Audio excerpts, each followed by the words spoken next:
Hello everyone, welcome to Rita Arora recipes. आज हम बनाने जा रहे हैं बाउंटी बार्स, जिसे बनाना बहुत आसान है और ये खाने में बहुत ज़्यादा टेस्टी हैं। तो चलिए फिर देखते हैं इसे कैसे बनाते हैं।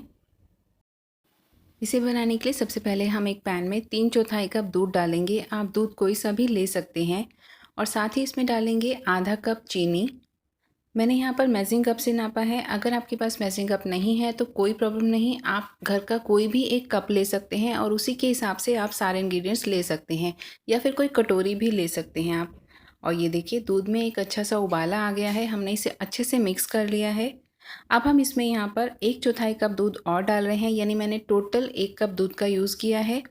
और ये वेट में 250 ml है, क्योंकि मेरा जो कप का साइज़ है वो 250 ml का है।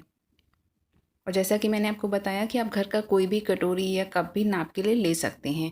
और अब इसी कप से हम 1.5 कप नाप कर डेसिकेटेड कोकोनट, या जिसे नारियल का चूरा भी कहा जाता है, ये सूखा नारियल का चूरा मार्केट से आसानी से मिल जाता है, इसमें डाल देंगे। इसे डालकर अच्छे से मिक्स कर लेंगे।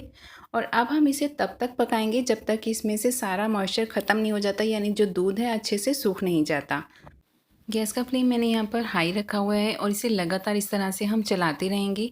आप चाहें तो इसे मीडियम फ्लेम पर भी पका सकते हैं। और ये देखिए इसमें दूध पहले से काफ़ी सूख चुका है, लेकिन अभी हमें इसे और सुखाना है। जब तक ये बिल्कुल एक डो जैसा नहीं हो जाता हम इसे तब तक पकाएंगे।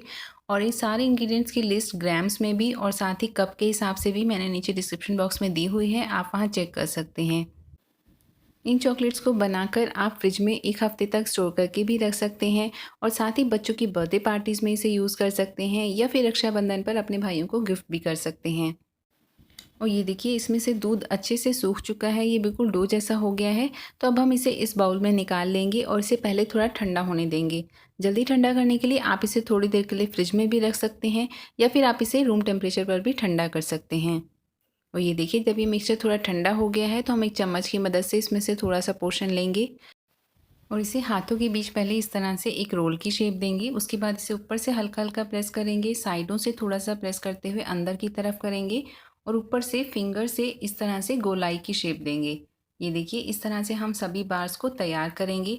और इसे आपने देखा इसे शेप देना कितना आसान है। और इस चॉकलेट की सबसे अच्छी बात मुझे ये लगती है कि इसे बनाने के लिए आपको किसी भी तरह के मोल्ड की ज़रूरत नहीं पड़ती। और ये देखिए इसी तरह से हम आसानी से सभी बार्स को तैयार कर लेंगे और इसे एक प्लेट में लगा लेंगे या फिर ट्रे में, और इसे हम 1 घंटे के लिए फ्रिज में रख देंगे ताकि अच्छे से सेट हो जाएगी। और जब तक हमारी ये बार सेट हो रही हैं तब तक हम यहाँ पर ये चॉकलेट को मेल्ट करेंगे। यहाँ मैंने एक पतीली में पानी गरम कर लिया है। पानी अच्छा गरम होना चाहिए, यानी ज़्यादा गरम।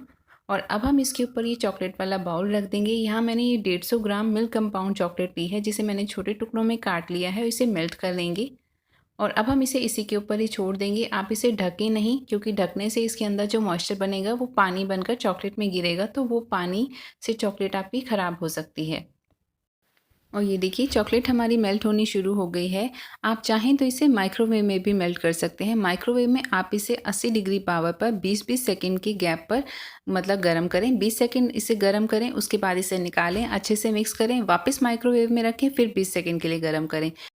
और ये देखिए ये हमारी चॉकलेट पूरी तरह मेल्ट हो गई है। तो अब हम इसे गरम पतीली से हटा लेंगे और इसे थोड़ा सा अच्छे से मिक्स करते हुए इसे हम रूम टेम्परेचर तक लाएंगे, यानी ये बिल्कुल हल्की सी गुनगुनी होनी चाहिए। बहुत ज़्यादा गर्म चॉकलेट में आप वो कोकोनट की बास ना डालें, वरना वो इसी में ही मेल्ट हो जाएंगे। तो चॉकलेट को पहले ठंडा करना ज़रूरी है, यानी उसे हल्का सा गुनगुना होना चाहिए बस। और अब ये हमारी बार्स भी अच्छे से सेट हो गई हैं। तो अब हम इसमें से एक बार लेंगे और इसे चॉकलेट में अच्छे से डिप करेंगे, यानी अच्छे से कोट कर लेंगे चॉकलेट से। और फिर इसे कांटे की मदद से इस तरह से एक्स्ट्रा चॉकलेट हटाते हुए हम इसे बटर पेपर पर रखते जाएंगे। अगर आपके पास बटर पेपर ना हो तो आप इसे फॉइल पेपर पर भी रख सकते हैं, या फिर किसी प्लास्टिक की प्लेट पर भी रख सकते हैं। और अब हम इसके ऊपर स्पैचुला से इस तरह से मार्क लगा देंगे, जैसा कि बाउंटी बार्स पर होता ही है। और इसी तरह से हम ये सारी बार्स को तैयार कर लेंगे। और ये देखिए हमने सभी बार्स को तैयार कर लिया है। अब हम इसे आधे घंटे के लिए फ्रिज में या फिर 10 मिनट के लिए फ्रीज़र में रख देंगे, ताकि ये अच्छे से सेट हो जाएंगी। और ये जो बची हुई चॉकलेट थी उसे मैंने पाइपिंग बैग में डालकर इस तरह से हम इसकी चॉकलेट चिप्स बना लेंगे, जिसे आप किसी भी यूज़ में ले सकते हैं। और इन चॉकलेट चिप्स को भी हम 10 मिनट के लिए फ्रीज़र में रख देंगे ताकि अच्छे से सेट हो जाएंगी। और ये देखिए हमारी बाउंटी बास अच्छे से सेट हो चुकी हैं। इसे आप प्लेट में रखकर इसके ऊपर थोड़ा-सा टिश्यू पेपर से टैप कर लें ताकि जो भी इसका एक्स्ट्रा मॉइस्चर होगा वो हट जाएगा और साथ ही चाकू से इसका एक्स्ट्रा जो चॉकलेट है वो हटा दें ताकि इसमें एक अच्छी सी फिनिशिंग आ जाएगी। और ये देखिए हमारे बाउंटी बास बनके तैयार है। ये मैं आपको एक काट कर दिखाती हूँ। ये देखिए अंदर से कितनी ज़्यादा बढ़िया लग रही है, कितनी परफेक्ट बनी है।